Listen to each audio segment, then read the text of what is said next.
The March 1st update and maintenance info has strangely released the same day as the patch, which is in about 22 hours from now.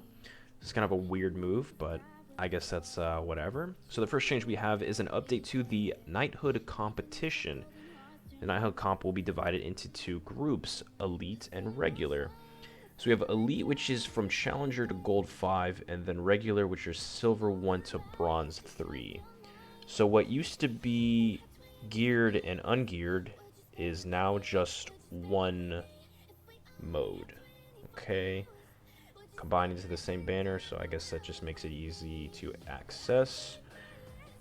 Knighthoods will be selected based on their score. We know that it's currently push week now. So the top 64 guilds, Challenger to Gold 5, will be in Elite, and the next 32 will be in Regular. The difference is equipment stats will be applied for both comps, so there is no more ungeared. Both will happen at the same time. Competition schedule will be released on a separate notice. Okay. Squad items cannot be used in Regular, so I imagine that are buffs that you give to all your teams, all your defense teams, and you can form up to 12 attacking teams and 3 defending teams. So Regular is going to lose 1 offense team and 2 defense teams.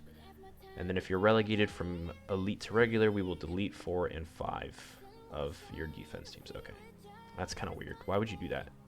Why can't you just leave them there in case they get promoted back? Okay, that sounds like lazy coding. QOL updates. When you tap, go to Knighthood, you will automatically move to the Knighthood. Wow, that's amazing. A new menu called Tactical Banner will be added to the Knighthood competition, where a base is marked according to the flag. Only captains can use this. So I guess that's an easy way to access certain information. Pop-up will be added in the menu, which displays your attacking team's number of surviving allied heroes. Okay, so you get to know how many teams are left for offense, and it will tell you how many deceased defense teams you have. Okay, that's interesting. Attacking teams that are dead will not show. A magic base's effect and labels will be more distinguished and appear differently in the game. Okay, cool. So they are changing the buffs that are applied to each village. So we have increased basic stats by 10% when all allies in battle are of the same race. So we have the mono buff, which gets a 5% increase up to 15. No recovery skills buff. Looks like it gets changed to remove all enemy buff effects when an ally's ultimate move gauge is completely filled. Wow, that's a pretty crazy change. No immunity. I don't know. Becomes immune to stun, petrify, and freeze. You're just immune to every debuff. Okay, that's also pretty much better, I should say. Start the battle with 0 orbs in the ultimate move gauge for the offense team. It's changing to heals 25% of max HP at the start of the next turn if the allies do not take damage during the enemy's turn. Okay, so you're going to want to hit every turn. If you stall at all, they're going to get something like a Matrona passive going off. Unaffected by attribute effects in battle. This was arguably like the worst one. Increases allies' basic stats by 2% for each buff. Okay, that's pretty good. Up to 15 times, so anybody that's stacking buffs are going to have a tough time into that buffer. And then single target is unchanged. I wonder if they thought single target was the best one for them to leave it alone. Maybe not necessarily the best one, but the most balanced one to just not change it. That's interesting. Previous magic base buff has been changed. Okay, great.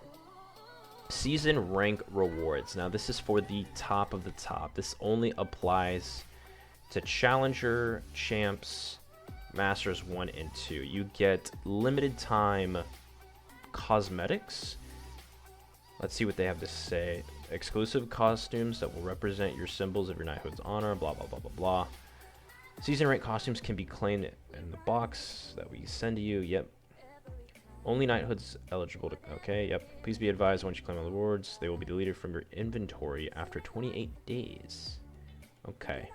So basically, if you place in any of these tiers, then your entire guild will get access to these they're really nice, these really fancy outfits that only apply to festival units for a month. And then you have to get back into these tiers in order to use them again. And these are cosmetic only, as in they're outfits that don't apply any buffs.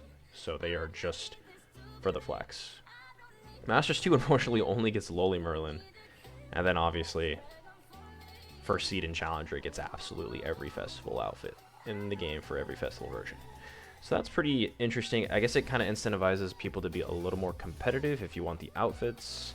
But this, again, only benefits the top of the top if you guys can get this high in the first place. The bottom gets kind of shafted. 1, 1, 2, and then kind of like jumps quite a bit when it gets around Challenger tier.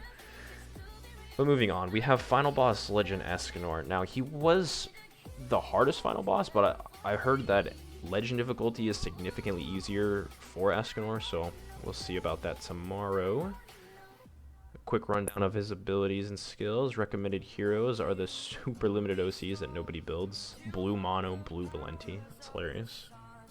And then they have the Hall of Fame rewards for gems. If you get first, second, or third place in the whole server, you could get up to 15 gems per challenge, except for these bottom 3. So a quick 30 right there if you're the best. So that's quite a lot. Oof.